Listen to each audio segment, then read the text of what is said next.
p.m. for Dollars and Cents, a show that focuses on your personal financial journey and the markets around us. That's Dollars and Cents, Thursday afternoons at 4, here on WSIC. The following is a paid program and does not necessarily reflect the views of WSIC. If we lose freedom here, there's no place to escape to. This is the last stand on earth.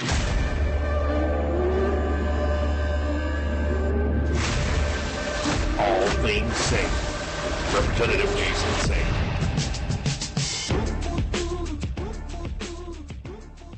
And welcome back to All Things Saine. We're here on this Wednesday morning here in October. It is, October 9th, and great to be with you. I'm your host, former State Representative Saine.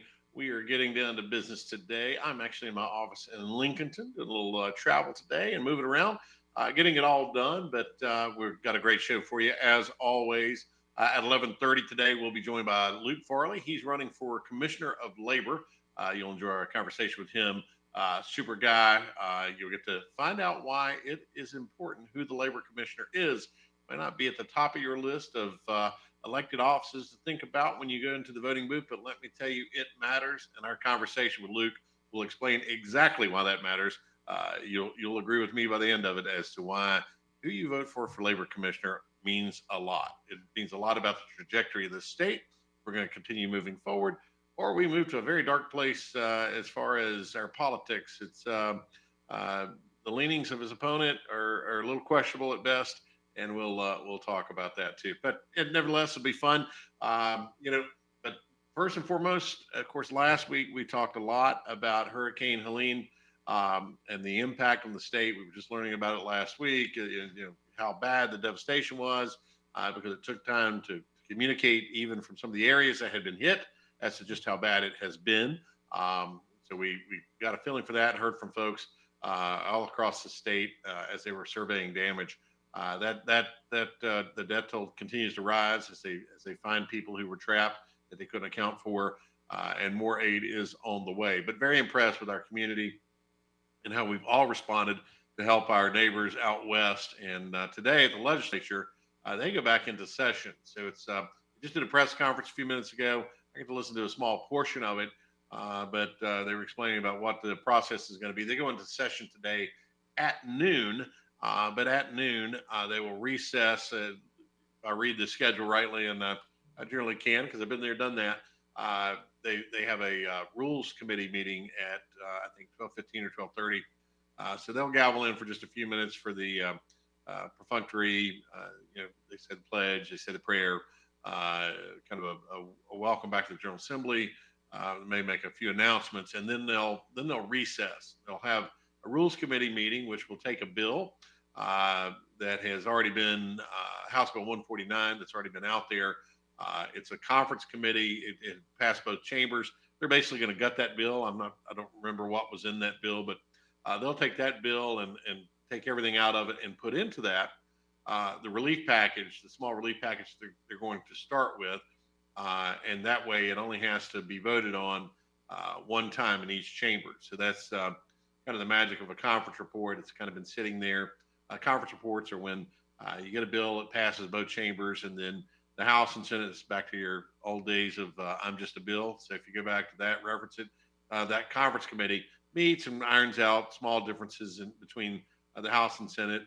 Sometimes it could be large differences, but between the House and Senate, and then that comes back to each body to vote on, and only requires one vote by each body, and then it goes to the governor. So what they'll do today is they'll put they'll basically hijack that bill. They'll take everything out of it and then dump into that bill the relief package. So it's interesting. The quote of the day in the NC Insider, which is a newsletter I get. It's produced by a company called State Affairs, but loosely affiliated with the newspapers. But the quote from House Speaker Tim Moore said, "We know this is just a drop in the bucket to what it's going to be the total cost." Talking with legislators over the last week, I was just with one of the state senators yesterday in Charlotte, talking to him, Danny Britt. We were talking about, this is really just the tip of the iceberg as we start to assess, what the damage is. We know the federal government's going to come in, put money into the relief effort as well. but we don't know how much. And look, we just know there's immediate needs. And so they're going in. This is not a fix-all. It's not intended to be. It can't be. It's physically and quite frankly, mentally impossible to imagine all the costs that will come with coming back from such a massive hurricane, the impact in Western North Carolina. But they do go back into session today. It will have some initial hurricane relief, like I say. And so state lawmakers will meet in Raleigh on Wednesday to pass a $273 million disaster relief bill to help Western North Carolina communities devastated by hurricane last month. And the bill that'll take up Wednesday is House Bill 149, unrelated measure that was already in conference committee. As I said, they'll strip out those contents, replace it with a relief package. But because 149, like I say, is that conference report, it will require only one vote. So that means that much needed aid can get out very quickly. Government doesn't do a lot of things quickly, as we all know, and many times that is a good thing. However, this in this particular instance, getting some relief out quick to help fund the rescue efforts and the recovery efforts that are happening right now in Western North Carolina, very, very important. According to the state's controller's office, the current balance of the state's rainy day fund is $4.75 billion. You got to remember, if you go back in history, Governor Roy Cooper very critical of the legislature for putting so much money back. But $4.75 billion, probably not even a drop in the bucket of what it's going to take to come back from this hurricane. State also has $733 million in an emergency response and disaster reserve account, and then giving lawmakers, that's a total of about $5.5 billion in immediate available funding. State also has an array of other resources, funds that can be accessed, totaling more than $3 billion. As we like to plan, make sure that we always have enough money, not just for the daily needs, but making sure that there's some in reserve. Again, often get criticized for that, but here's when it counts. And the state has $3 billion in other funds. These other reserve funds are earmarked for specific purposes like Medicaid cost overruns or information technology, but they are available if needed. So the state's in a pretty good position, actually in a really good position, particularly compared to other states who don't save money like we do. The downside of that is this bill is going to be so much larger than what we see. I mean, we know that it's going to cost a lot more, and that'll be something that lawmakers are going to have to make decisions on what to do and how to reach out to the federal government. I believe that the governor announced this week that they were reaching out to the Army Corps of Engineers, that those federal dollars will help a great deal because look, when you washed out roads and bridges and the things that have happened in Western North Carolina, it's really and this is not a partisan issue. This is not a Governor Cooper or a Republican legislature thing. It's just a massive amount of resources and dollars that are going to have to come in and help assist in this effort. It just is what it is. Sadly, but look, we're a resilient place. We're a resilient state. We'll get by. We'll be okay. And things will come about, and we'll get through this. I know the people in Western North Carolina. You've seen some of the debate. Trump has added to that on Twitter and as he's spoken about how FEMA and others have failed to really reach Western North Carolina. I saw the Raleigh News Observer and Charlotte Observer were putting out that that's just not true, and all the resources are coming. I think the truth is somewhere maybe in between. Helps out there. It's not as quick as it needs to be, and it's been it's had some hiccups, if you will. Again, government just doesn't respond to things very quickly. That's just not the nature of government, unfortunately. We'll be back after this break as you're listening to All Things Saine here on WSIC. We got lots more to come. Thanks for listening. WSIC.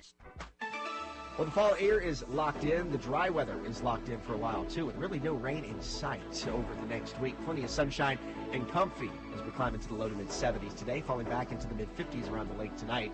Outlying spots and farms dip into the low 50s by early Thursday morning. All right, good work. You need anything?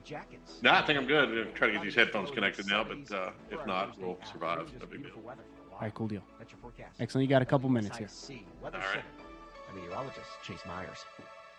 The WSIC app is available now wherever you get your apps, featuring local deals from great local businesses like iCats Public Transit. Here is your WSIC community calendar. Brookdale Village in Huntersville presents their free concert series Live Under the Oaks on Friday. The Village is open all day for shopping and dining with Rocky Wind taking the stage at 6 p.m. Bring your chairs and enjoy on-site beverages from Red Rocks. Live Under the Oaks with Rocky Wind kicks off at 6 p.m. Friday in Brookdale Village.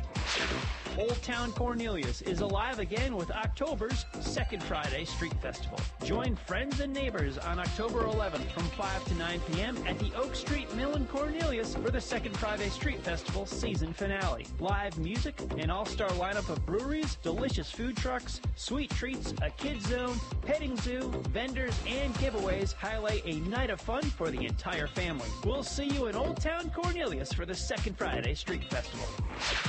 NASCAR returns to Charlotte Motor Speedway for their annual fall weekend in October on the Roval. The Xfinity Series holds the drive for the Cure 250 on Saturday. The Cup Series competes in the Bank of America Roval 400 on Sunday. Weekend ticket packages as well as daily tickets are available. Also, check out deals for military service members, college students, suites, the Champions Pavilion, the Indoor Clubhouse, Terrace Box, 4-packs, and more. Don't miss any of the entertainment, including Eli Young Band and Tim Duggar concerts before NASCAR's National Series step closer to their championships. Visit CharlotteMotorspeedway.com for information, tickets, and details.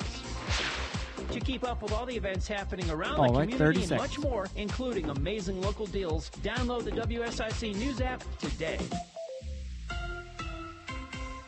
The Renaissance Festival is back Saturdays and Sundays, now through November 24th. A non-stop outdoor family adventure. Tickets available online only at renfestinfo.com while supplies last. All Things Saine continues. Here's your host, North Carolina Representative Jason Saine on 105.9, 100.7 WSIC.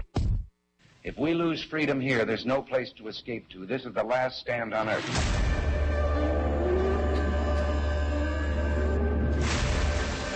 All Things Saine. Representative Jason Saine. We've got fun and games. We got everything you want, honey. We know the names. We are the people that can find. And welcome back to All Things Saine here on WSIC. I'm your host, former State Representative Jason Saine. We were just talking about how, there's a lot of misinformation out there about what's happening, some confusion as to the rescue efforts due to the hurricane and what's happening because of that. Interesting to see. Like I say, I think somewhere there's a lot of truth in what's happening. I don't believe that FEMA has been on top of it, if you will. There's a lot of criticism, of course, to go around, but it's interesting to see what President Trump is saying, what the White House is saying, and a lot of back and forth. And then you see, really all you have to do is go to X and get live accounts or at least on the spot accounts of what's happening in Western North Carolina. And Axios had a pretty good update in their newsletter. If you don't get Axios, you can get it AXIOS. You can get their morning newsletter.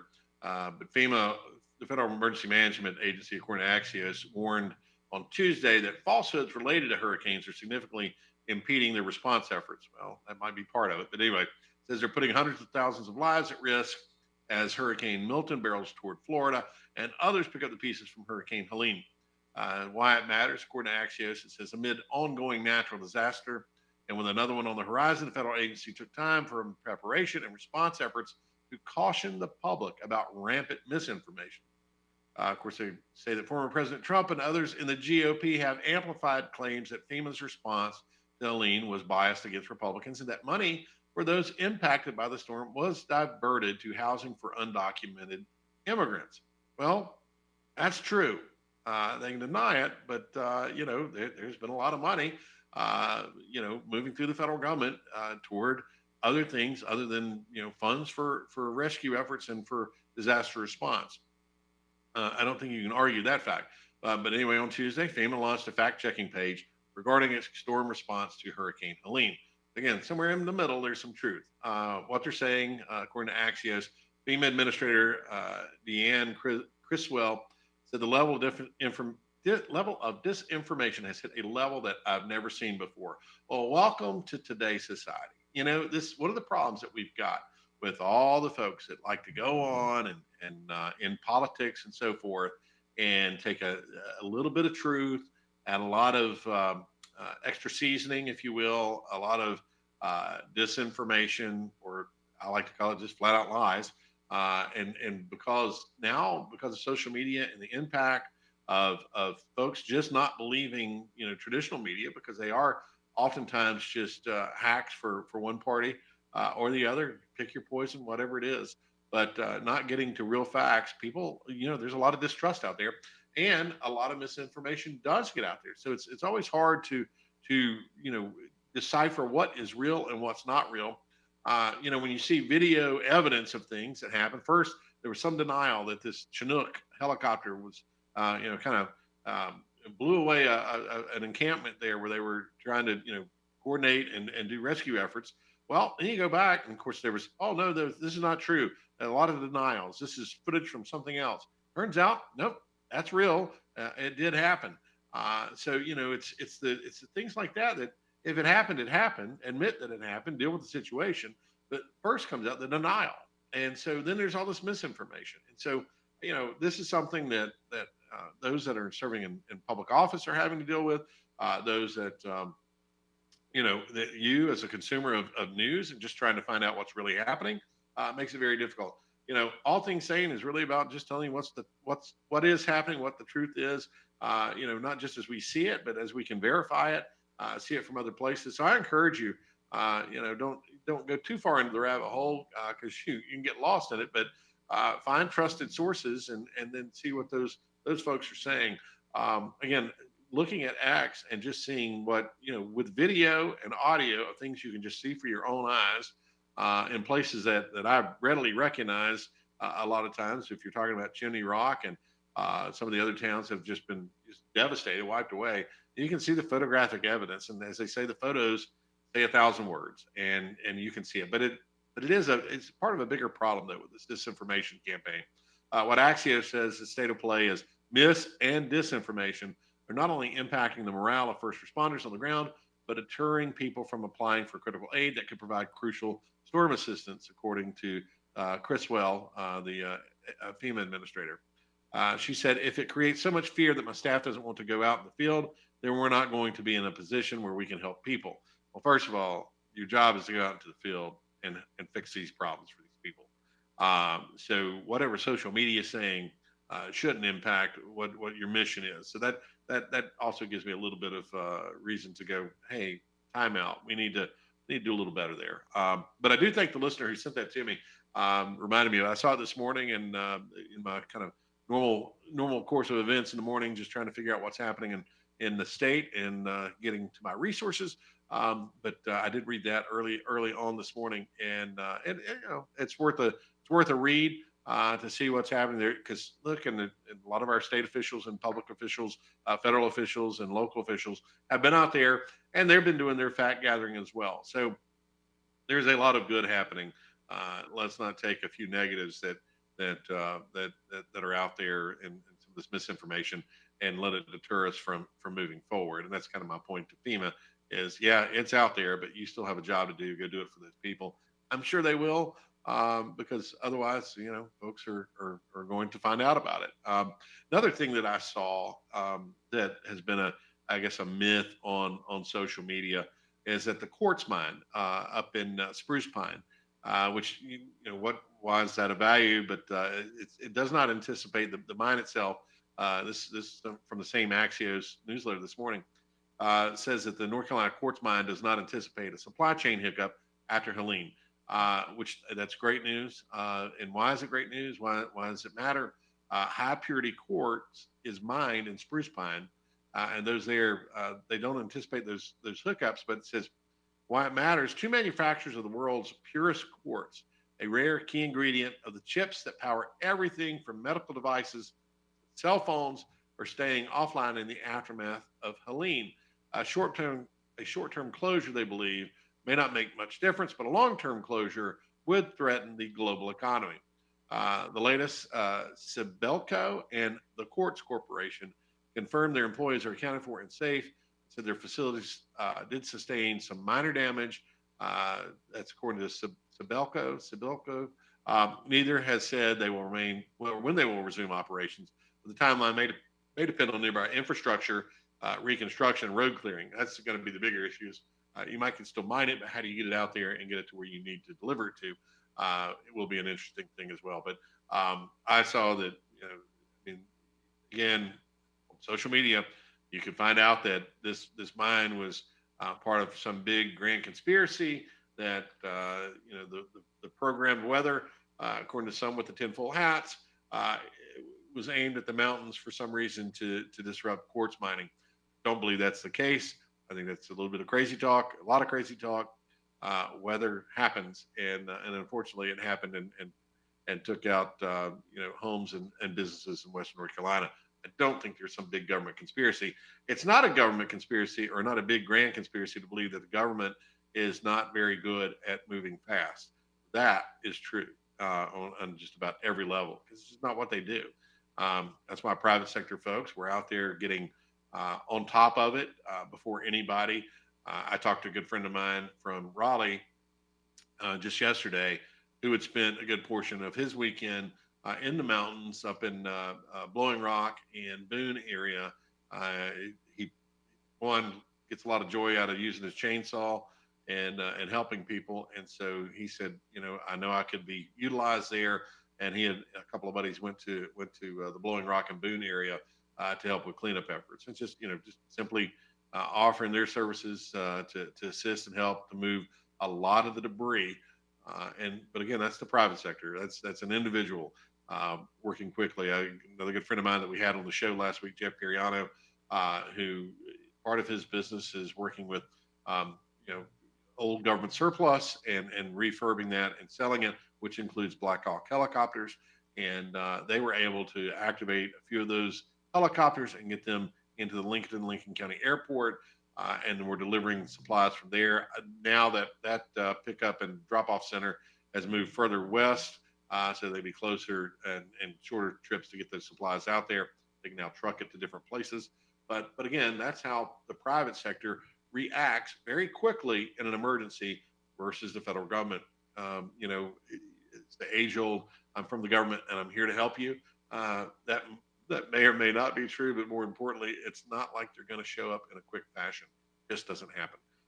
But nevertheless, we'll proceed further. Other news today of interest in the state, there's a TikTok lawsuit.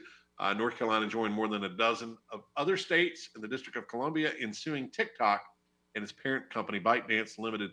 The online video platform known, it's got an addictive algorithm that's saying that it harmed children, but promoted it in any way, or promoted in a way in pursuit of engagement and profit.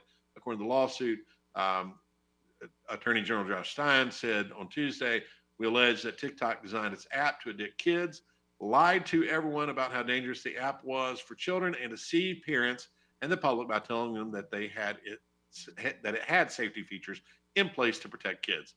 Safety features that they knew did not work, according to the Attorney General. He made that statement in Greensboro yesterday. It is interesting. Earlier in the year, we had Representative Jake Johnson and I had worked to put out not a bill, but to say the state government was going to not use TikTok. We were effectively going to ban it. And then we did worked with the governor's office on that, and he made an executive order to make sure that happened. Would not happen. We'll be back in just a moment. You're listening to All Things Saine here on WSIC.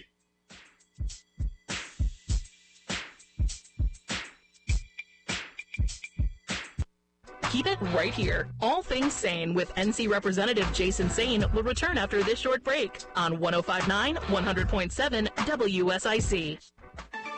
Well, the fall air is locked in. The dry weather is locked in for a while, too, with really no rain in sight over the next week. Plenty of sunshine and comfy as we climb into the low to mid-70s today. All right, you all good? I'm good, brother. All right, cool deal. Let's see. Mr. Farley should just pop in. All right, sounds good. Cool deal. Climbing into the low and mid 70s for our Thursday afternoon. Just beautiful weather for a while. That's your forecast. WSIC Weather Center. I'm meteorologist Chase Myers. If you're a builder and you haven't went to Little Shaver's Wood Shop, you're missing all types of lumber products, hard to find woods and paneling materials that are in stock and ready to help you conquer anything the job throws your way. Locally owned, Little Shaver's Wood Shop has a friendly, knowledgeable staff to get you in, out, and on with your day. Little Shaver's Wood Shop, 3301 Salisbury Highway in Statesville. Little Shaver's Wood Shop, LILshavers.com. For over 57 years, Nelson Royals has been serving the Lake Norman, Mooresville, Statesville, and surrounding counties. Nelson Royals has work in Western clothing and over 4,000 boots and shoes in stock. Brands like Ariat, Rocky, Justin, Durango, Tony Lama, Red Wing, Thorogood, Skechers, Hey Dude, and many more. Check them out at nelsonroyals.com. Looking for a large private room for your next Check, work Mr. function? Farley, can you hear me all right? Maybe you need a place to bring the whole I can hear a little bit. Okay, yeah, sorry, I got the commercials turned up. Can you hear me better now? Yes. Okay, cool deal. Excellent. We're on commercial break right now. You're coming in just fine. Let's see. Appreciate you taking the time. About a minute and a half out. Okay, very good. How long am I on for? We've got about it's about a 12-minute segment here. All right, and do I the way I got the cameras all right and stuff? Yeah, it's fine. Yep, no worries. Looking good. I wasn't sure if you wanted it. I mean, If you want to turn it landscape, you can do that. It'd be great. But I mean, this is fine.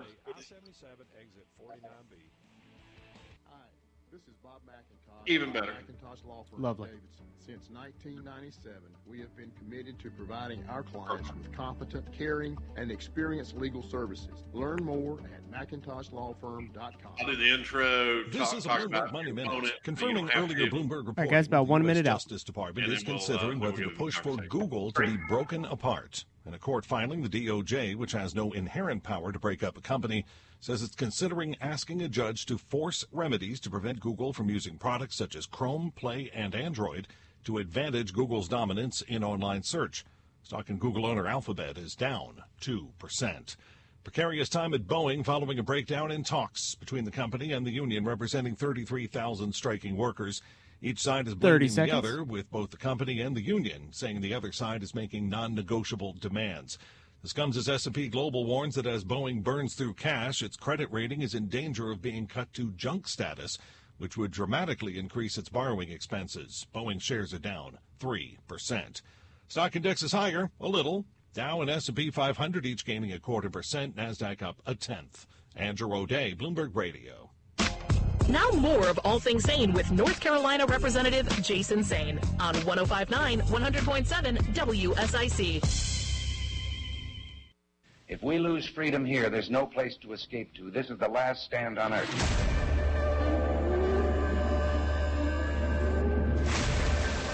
All Things Saine with Representative Jason Saine.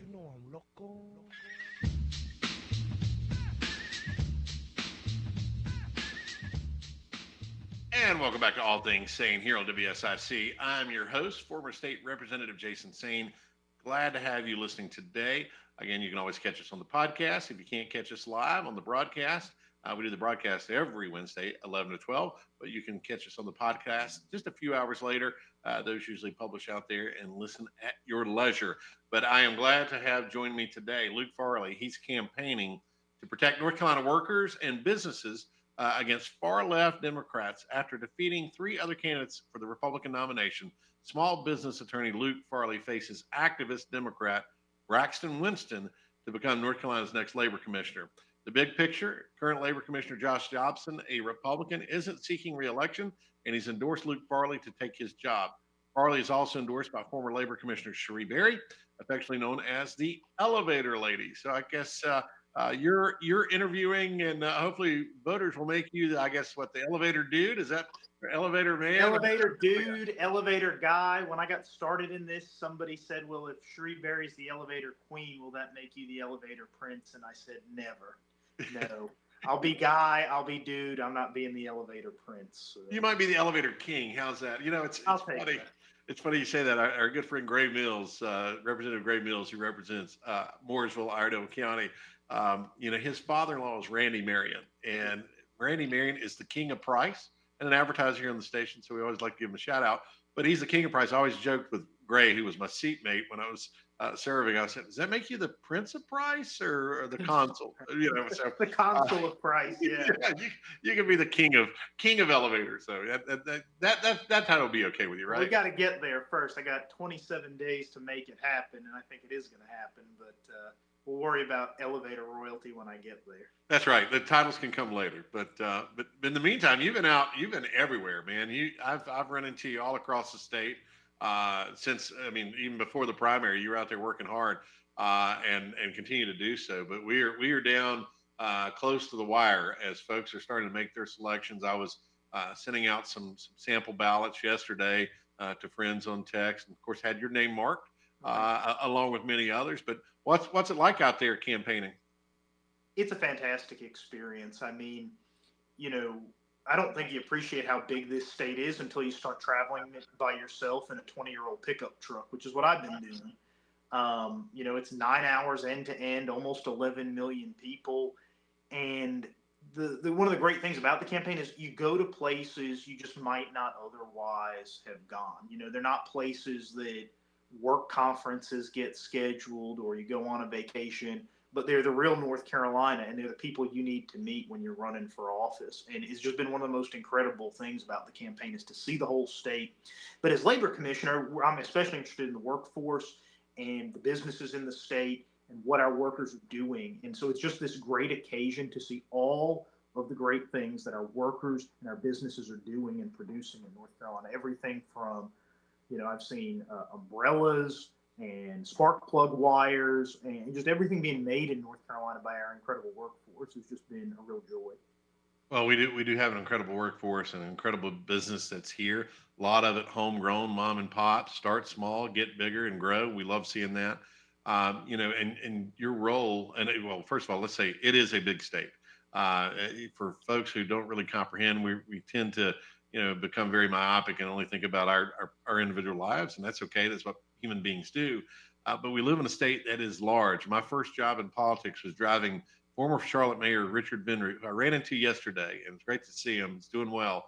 But he was running for governor in 1996, and I was his driver. That was my first job in politics. I can attest, it is a grind, and it is a big state. So kudos to you for doing it.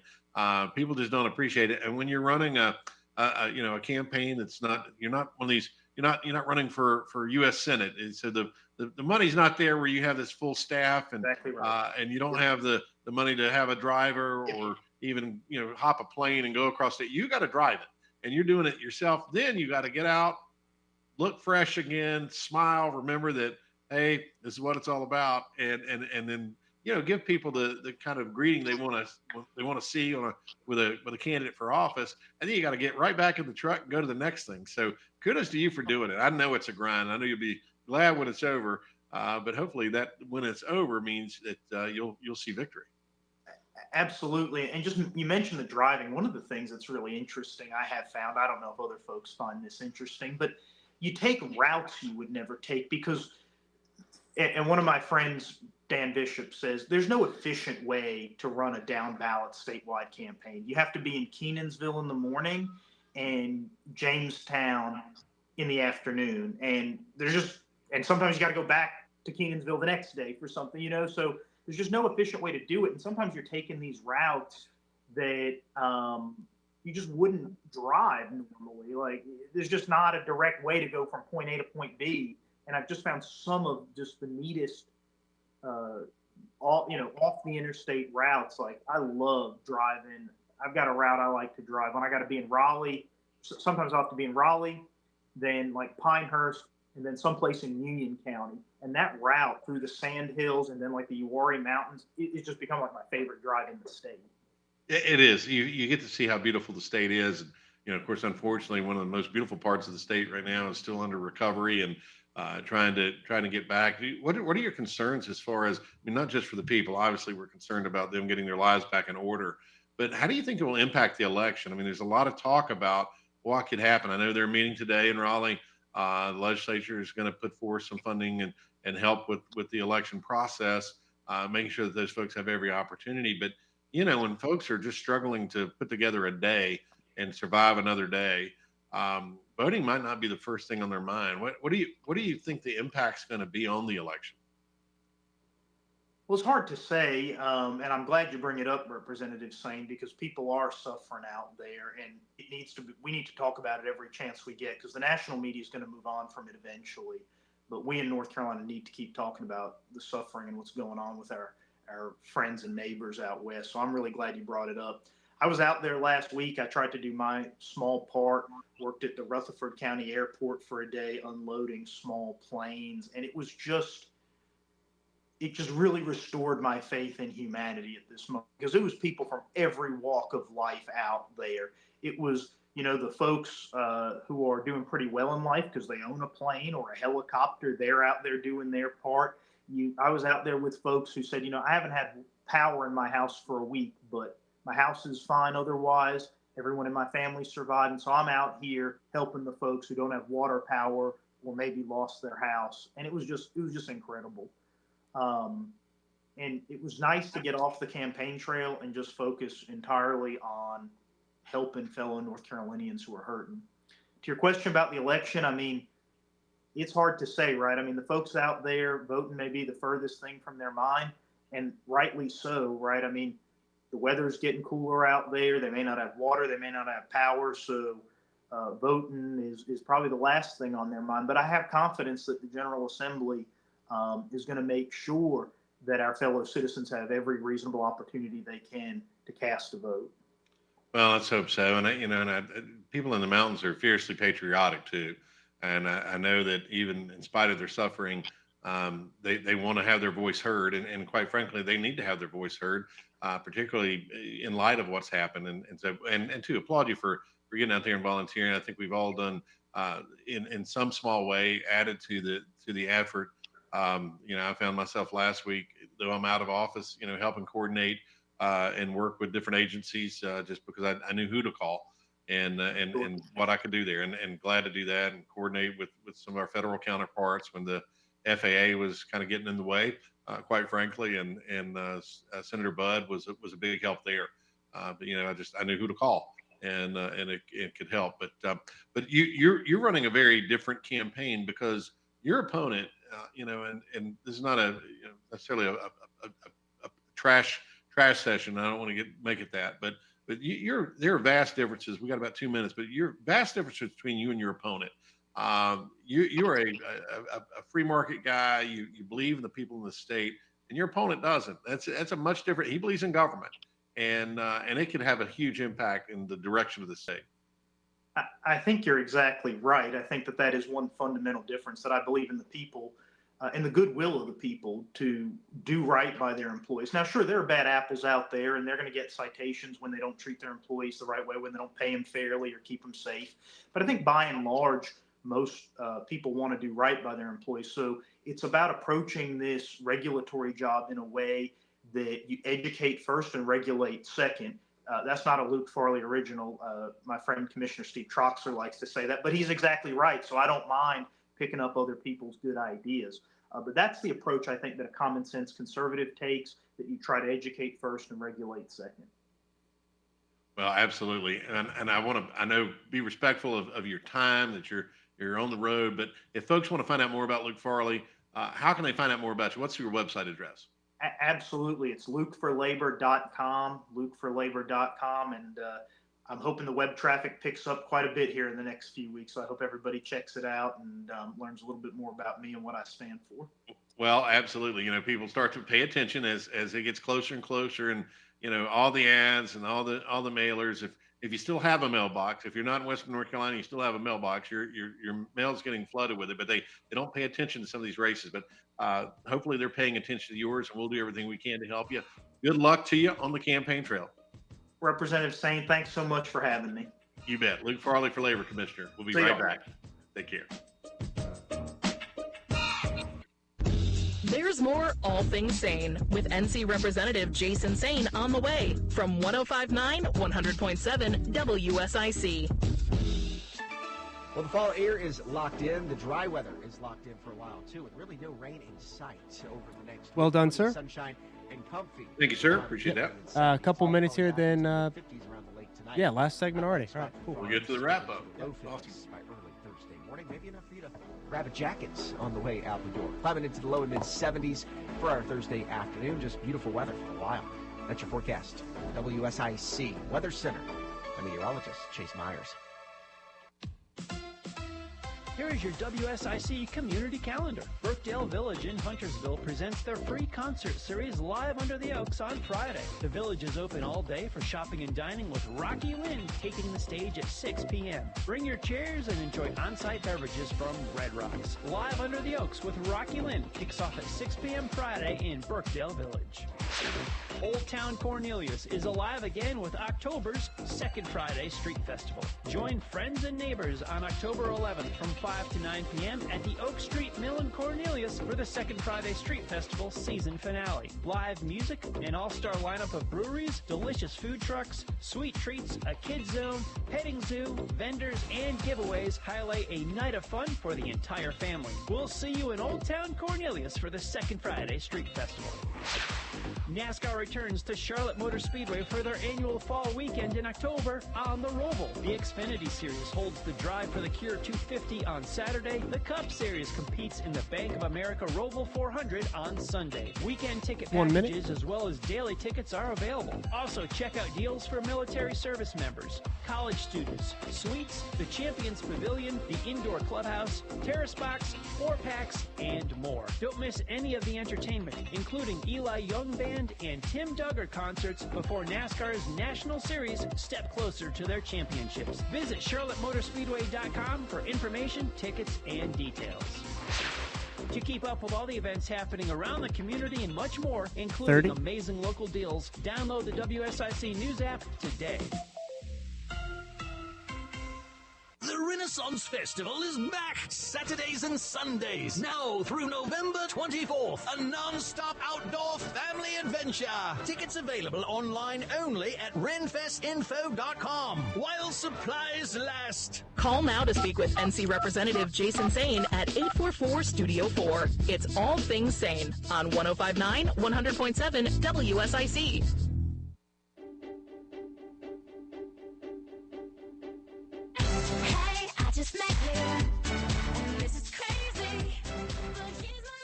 And welcome back to All Things Saine. I'm your host, former State Representative Jason Saine. We just had Luke Farley on. Luke Farley is running for Labor Commissioner. Great conversation with him. I know he's got a shortened window today. We may have him back. We may get him back on for a deeper conversation. Really talk deep and find out more about that Labor Commissioner and the duties of the Labor Commissioner. But I will tell you this from a business perspective. Having someone that, one, is focused on safety, because that is the role of the Labor Commissioner to look out for workers, make sure that they're safe, but also, too, to make sure that government doesn't get in the way of business. More of a helping hand versus a regulatory agency that's there to stop everything. It's certainly there to regulate, but it's not there to stop business, because the state depends on businesses, homegrown businesses, being successful, and business and industry needs to have someone in that office that can look out for that. So I know Luke Farley can do that. We'll see if we can't get him back before the election so you can find out more about what he's doing. We'll do some more in-depth talks with him because I do think it's important. Also in the news today in North Carolina, as you know, I ran the sports betting bill in 2023. The governor signed it into law. We worked very closely together on that. Got some new numbers out, some new betting numbers. Brian Murphy, who works with WRAL News in Raleigh, reported that I trust and got to know a lot. He covered the lottery and covered sports betting and some of those things in North Carolina. And so he and I talk often, or did talk often when I was in office. Still catch up every now and then. He's a big sports fan. So I ran into him at the Carolina-Charlotte game. Speaking of which, how about them 49ers? If you were listening to the station on Saturday, you know that Biff Poggi and the Charlotte 49ers put on a clinic onto ECU last week when ECU came into Charlotte for their first appearance in what is now becoming a rivalry. Although people say, well, it's not a rivalry if one team's just dominating, but it is an in-state competition. I think it's becoming a rivalry. But it was a great game. I forget what the final score, 55 to whatever ECU had, but it was we were there at the game, and it was quite an impressive showing by the 49ers, who are getting healthier. They had a lot of injuries first of the year. They had those big games, those big teams, and they're now 3-3. So in conference play, they're 2-0. So they're looking very good in that American Conference, and you can catch the games here on WSIC. We started carrying those. This week is a bye week, so hopefully this afternoon, I've got to be over at the campus anyway. I'm on the Board of Visitors there. It's an inaugural event that they're just launching, that Board of Visitors. I get to be on that, but then afterwards, I have to sneak over to the field house and visit Coach Poggi and see how things are going and in preparation for that next game. Excuse me, that next game, which is against Navy next weekend. And Navy will be tough. Navy is undefeated. Both Army and Navy are two incredible teams. They will go to Annapolis. The 49ers will go to Annapolis to take on that Navy team, and they're going to be tough. I promise you that. So good luck to the 49ers as they go. Like I say, maybe I can get some inside take on what their preparations are. We won't share those until after the game. We'll know if they were right or not, I guess. But good luck to Coach Poggi, his staff. I saw that Mike Miller was named the offensive coordinator of the week for which group was naming him. Coach got some shout outs too. That team played phenomenally well, and they're doing it with the backup quarterback. Purdy is a true freshman, just coming in. So this young man had real command of the offense. Ran I know at least one touchdown in where he just cruised in as a running quarterback, and ran in there. Had some prolific passing during that game. It was a great game to watch. If you have means to go back and see it, go back and watch it. It was really good. But talking about sports and sports betting, been big in North Carolina, and it's bigger than those who thought they knew everything even suggested. I say that in jest, but it's hard to predict what the revenue stream would be. But according to Brian Murphy at WRAL, North Carolina bettors welcome the return of football with lots and lots of wagers. Bettors in the state wagered more than $575 million in September, ending a 3-month summer slump. And, not as many people are into baseball like Bill and I back in the studio. The state collected more than $12 million, double what it collected in August, from the 8 operators who are licensed to take bets in the state. The $575 million wagered in September ranks behind only March, which was $659 million, and April $648 million. Online sports betting launched in North Carolina on March 11th. So it's been well received by those who do it. We knew they were already doing it. Now they do it legally, and the state is benefiting from it. September was the first full month of football since the launch. The $575 million includes both paid and promotional wagers. The $538 million in paid wagers in September is the second highest amount in North Carolina, trailing only April's $569 million. Sorry. The state has collected more than $75 million in taxes since the start of sports betting. North Carolina charges an 18% tax on gross gaming revenue. Why is that important? North Carolina has gotten it right. We had the benefit of going after others. Sometimes there is some benefit to waiting. I think we've got that tax formula right, so that folks are not discouraged from playing. They still want to play. They does get revenue from that. But when you think about $75 million coming back to the state, what was talked about when we were running the bill and when we were discussing it on the House floor and the Senate floor was that they hoped that revenue would fully mature at somewhere between $60 million and $100 million. And really conservative estimates are saying more about $60 million a year. Well, clearly not even a full year now, and we're at $75 million in revenue back to the state. Again, this was something that was already happening. We knew that. We knew that folks were betting, and so now the state gets to collect some of that revenue back and take care of business there and put those monies back into athletic programs, back to major events in the state. That does go, a share of that does go to your universities and their athletic program. And then also for field trips for kids. There's a fund, there's a group that within state government, it's not a state government entity, but kind of a quasi governmental entity that helps school kids and teachers go outside and have those field trips. So a lot of benefit coming back to the state from something that was already happening. We just get to collect that. But Murphy continues from WRL, says the North Carolina State Lottery Commission which regulates sports betting in the state, does not release information about which sports are bet on or which operators take the most or least wagers. It says the amount wagered in each of June, July, and August was below $400 million, and tax revenues to the state were below $8 million each month. Steep declines from the first 2+ months after the March 11th launch. North Carolina's problem gambling helpline set records for calls taken in April, May, and June. Again, part of the benefit of passing a sports betting bill is that now folks know that there's a resource out there, which was not happening before. Some of the arguments against passing the bill was that, it will expand gambling and those who have problem gambling will then become more addicted. The counter to that was we put money into that law and so that folks will have more resources if they do have problems with gambling. So, it's kind of chicken or the egg thing. We knew it existed. There just wasn't a lot of resources for help. Now there are resources for help, but big numbers coming out, that will mean a lot of revenue for the state. And, and again, a lot of that revenue is going right back in to things that matter to people in North Carolina. We have a huge fan base of sport in the state, these athletic programs. And when I say that goes to athletic programs, it goes not just to football, it goes to, everything from volleyball to golf, men's and women's golf, men's and women's soccer, men's and women's basketball, track and field, all those things. It goes to those athletic programs at schools like, UNC Asheville, UNC Charlotte, ECU, and across the state. We did keep out Carolina in state because they're big programs, but I think there'll be a movement as more and more of this revenue comes in from the legislature that will include those programs as well. We'll see. Remains to be seen, but I know that the Carolina fans and the state fans are out there, and they'll eventually want to see some of that love too. I've talked with Bubba, the athletic director at Carolina.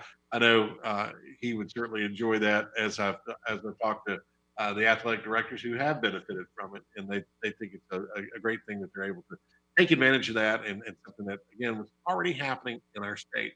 But, lots going on. Like I say, today at the legislature, they're going to be working on that relief package, as the speaker described it, a small drop in the bucket. They go into session at 12 p.m. today. You can watch that live. The House proceedings are always broadcast live. Thanks to Destin Hall, Representative Destin Hall, myself. We pushed a bill several years ago that said, hey, let's push these things out on. There was always audio recordings, but we want to make sure that you can watch the video. You can watch that live at 12 o'clock. You just go to ncleg.gov, G-O-V, ncleg.gov.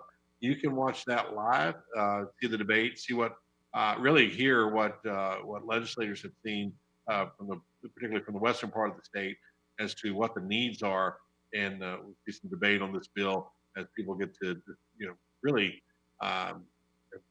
start that first tranche of help, and at least in terms of dollars from the state. Obviously, state resources have already been deployed. That's what happens. That money goes out there, but at the same time, it takes a little time to get everything out and where it needs to get to. Unfortunately, or I guess fortunately, maybe that state government doesn't always work all that fast, but that's okay. We'll get there. But again, it will take some time to rebuild Western North Carolina. Resilient people, we know, they'll do very well, but at the same time, it is a lot to overcome. But we'll see what happens at the legislature. Now, I think they'll also come back maybe in later October, certainly in November. I know there's a scheduled session. They'll come back to that and take up some more funding issues and make sure that those resources are being spent very well and going to good use. And then we'll see what the feds will do. But you've been listening to All Things Saine here on WSIC. We do this every Wednesday. Glad to have you on and have you listening. We'll be back next week. Look forward to seeing you. 105.9, 100.7 W.